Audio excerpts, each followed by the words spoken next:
The Martin Lindstrom Video Report. New and innovative ways of building brands.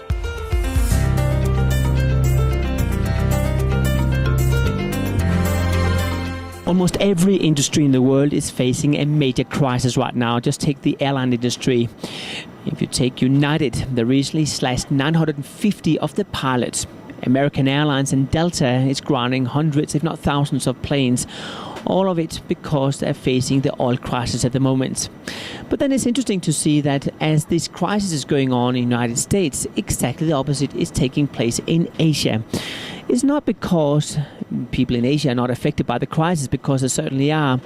But I think it's because they actually still are loyal to the very concept of building brands rather than becoming commodity products. This week I'm on board on the A380. It's the largest passenger plane in the world, and Singapore Airlines were the first company in the world to fly with the A380. And I just want to tell you some of the experiences I've had flying with this aircraft and observing Singapore Airlines. I think these are key learnings which not only the airline industry can learn from, but also which most other brand owners can learn from. Here's my advice. Point number one, Singapore Airlines were the first to fly with a 380, but it's interesting to see that they were doing it in a very smart way. They were doing it in such a way that the whole world had the attention on Singapore Airlines as the A380 was landing for the first time in Sydney in Australia. In fact, Singapore Airlines secured write-ups in more than 40,000 different magazines and publications around the world. That is, I guess, worth it all. But they're not only just innovative when it comes to choosing aircraft, they also were the first to develop a special entertainment system on board on the aircraft. It's called the Chris World. It's basically where you have more than 300 TV and movie channels. You have access to a whole selection of interactive entertainment, and on top of that you also have the ability to run your own office work on board on the aircraft. Yes, you heard right. In fact, in most of the suites on board on the aircraft, they have huge flat screens, and there you can plug in your memory stick and start to work on your PowerPoint or your Word documents on the computer installed on the aircraft. That is a technology innovation, which means that Singapore Airlines once again is ahead of everyone in the pack. And what's so interesting is this is one of the reasons why they're doing so well. Just create a parallel to Apple. That may be one of the reasons why Apple is doing so well too. Point number two is interesting as well, because point number two is the fact that Singapore Airlines is staying on brand message all the time. The Singapore Airline girl was invented about 30 years ago. And it's interesting because even though she's a relatively old girl by now, she still looks very young. Why? Well, because they have a policy on board. You can actually not employ a girl which is over the age of 26 at Singapore Airlines. It is a policy that's secured to make sure that the iconic look of the Singapore Airlines girl is actually a reality when you are entering the aircraft as well. And yes, the makeup she's wearing is also part of a brand manual.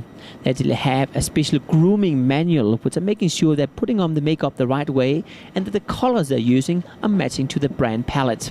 And not only that, even the uniform is a one-size uniform. Once the uniform has been tailored to you, you cannot really grow out of it, and if you do, you'll be grounded, and not until you can get back to that uniform again, you'll get back in the air. They even have a policy around the service as well. If you get complaints, it gets into a special pigeonhole. If there's too many of them, you'll be grounded once again. If you have lots of positive feedback, you'll be raised in the hierarchy. This is the way they make sure that service is consistent with the brand and that the brand is always staying on message.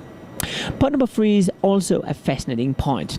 Where most aircraft or airline companies around the world have not really decided what chair they want to sit at. Either they sit on the discount chair or else they sit on the luxury chair. Singapore Airlines have decided to sit on one of the chairs, and that's luxury. That's the reason why they introduced basically a new class, which is not a first class, but even a class higher than first class, called suites. And that's actually where I'm sitting right now. Now, this concept is interesting because in contrast to everyone else which are cutting cost, these guys are basically making an even more fascinating features around the luxury product. You have huge flat screens, you have a whole cabin for yourself, you have huge toilets. They have everything which most aircraft around the world does not have. But they're also doing another thing. They're also making sure that perception is maintained. And these guys are really the masters of perception. Just think about it. When you walk around in airports, you'll notice that people which have a first-class tickets quite often turn the boarding card around and show it to the world. Why? Because luxury is all about showing off. That's the reason why people buy Louis Vuitton or wear Rolexes. Yes, it may be it's good quality, but also to show to the world I was doing very well. Now, almost every aircraft and airline company in the world are cutting cost, and therefore there's almost no difference between economy class, business class and first class anymore. The curtains separating the divisions are gone. Even the cutlery is the same. And even the boarding card is now a little flimsy piece of paper showing a little letter which hardly people understand. But Singapore Airlines once again is doing the opposite. When you sit on the suite, they're creating a boarding card printed with gold. I've never seen this before, but this of course is a show-off tool to show to the world I'm doing very well. And I can tell you, whenever I notice people boarding on this aircraft and they were part of the suite, all of them had the boarding card turned up the right way, not the wrong way. So perception is all about helping people to show to the world they're doing very well. And that's probably the third little secret which Singapore Airlines is managing very well. So what can we learn from all this? I think it's very simple. You need to be innovative, and that's the reason why some brands are hardly affected by the crisis at all. You need to stay on brand message and make sure you don't turn into become a commodity product or a service. And last but not least, you need to make sure you maintain perception all the time, because remember, brands are all about perception.